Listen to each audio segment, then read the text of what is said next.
Last year we set out to do something amazing. We decided to work in a different way. Through the National NHS Staff Survey, our doctors, nurses, therapists and support workers told us they had to be in charge of improvement. They said they knew what needed to change and what would make a difference to our patients and colleagues. They said they could solve problems and frustrations that sometimes stopped them from doing a good job. So we listened and we said, OK, just do it. We took inspiration from a way of working called listening into action, where staff take their ideas and they make them happen. Here are some of their stories. Well, research has shown that stroke patients are at a higher risk of something called silent aspiration, which is when food and drink goes down the wrong way without the person coughing or spluttering. These silent aspirators would go unnoticed until they develop an aspiration pneumonia. The cough reflex test has been developed to proactively identify these high-risk patients and try to reduce events of aspiration pneumonia. The cough reflex test involves using a nebulizer to give the patient a blast of citric acid, which is basically lemon juice. This should make them cough. The patient's response is then rated, either they cough or they don't, pass or fail. If they fail, then they're referred for a video fluoroscopy, which is an X-ray of their swallow so we can assess their swallow more accurately. If they pass, then we continue with a normal bedside assessment with the knowledge that they're more likely to cough if any aspiration happens.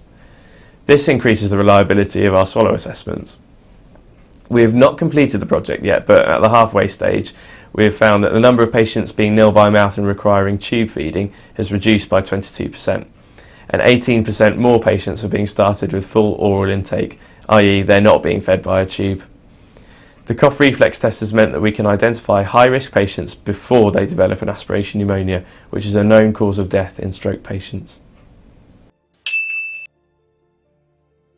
The Seamless Setup project simplified how managers request access and get new staff trained in clinical systems.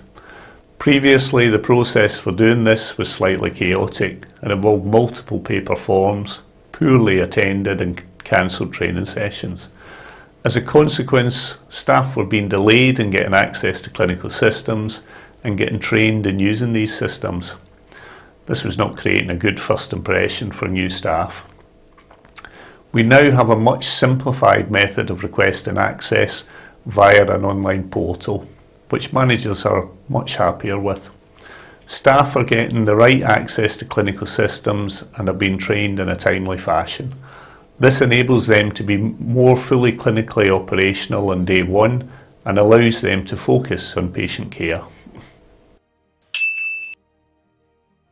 The Telephone Assessment and Triage project was set up to deliver a more patient-centred assessment rather than a one-size-fits-all. This was very much a patient-focused project. We wanted to save our patients time by reducing unnecessary attendance in clinic for those patients who are low risk. This was a project that we had tried to get off the ground before, but with lack of funding and support we've not been able to achieve the necessary steps to make it successful. With the support of Listening in Action we were able to relaunch the project and move it forward. Listening in Action gave us leadership, motivation and funding to successfully get the project off the ground. We were able to put a staff nurse, myself, in place for an 8-week period, 22.5 hours a week, to focus on and develop the service. With the support of the development team, we decided on what the selection criteria would be for patients. We then educated our HCAs and nurses on how to triage those patients. We set up a telephone assessment and booking system with the support of booked admissions. We'd already developed the documentation approved by clinical governance to assess the patients. As I work in pre-assessment, I was able to work and develop the change with colleagues and embed the process into our service, making any necessary amendments and adjustments along the way. As part of the project, we included a patient evaluation of the service, which was very positive. Staff found the project satisfying, knowing that they had improved the service. Also, there were less people waiting in the waiting room for long periods of time. Patients' benefits included better use of their time, less time wasted waiting, removal of transport and parking costs, no need for time off work, avoiding loss of income or childcare issues. This has been a positive project with successful outcome, and we hope to develop and take it even further in the future. We as a team knew that we could improve how we care for patients and listening into action gave us the means by which we could make that happen. It works, it's simple, and anyone can get involved. I was a porter at the time, and we're well placed to know that as wheelchairs and trolleys aren't the best for patients. They could easily be improved, and we wanted the patients to have the most comfortable way of being transported around the hospital as possible. After a listening into action team conversation, we researched how we could make patient journeys more comfortable and less frightening for patients. We had permission to go and see what other hospitals were doing, and we found the ideal solution. We took the bull by the horns and asked how we could do this. The listening into action team told us we should try and apply for charitable funds, and that gave us confidence to ask for ourselves. We were really pleased when the application was accepted, and we knew we could order the chairs so we could improve the patient situation. The whole team now knows we are valued, we know his ideas count, and we can change how we do things around here.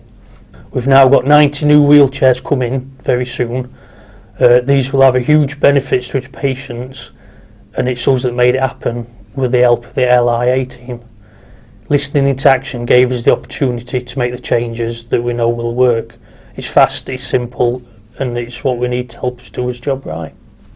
These are real stories from staff that are passionate about improving patient care, hospital services and the places we work in. Listening into action is about changing our approach. We've not just given our staff permission to act on their ideas, we're actively encouraging them to tell us what needs to change and supporting them to make that change happen. The staff in this video and many others who've already taken steps to improve what we do are a real inspiration. I hope they give other people a real belief and the confidence to have a go. Our Chesterfield Royal family of staff and the knowledge they have is vital to our success. It doesn't matter what job someone does, listening into action is open to all. And as these stories show, staff from all corners of our organisation are already making an enormous difference.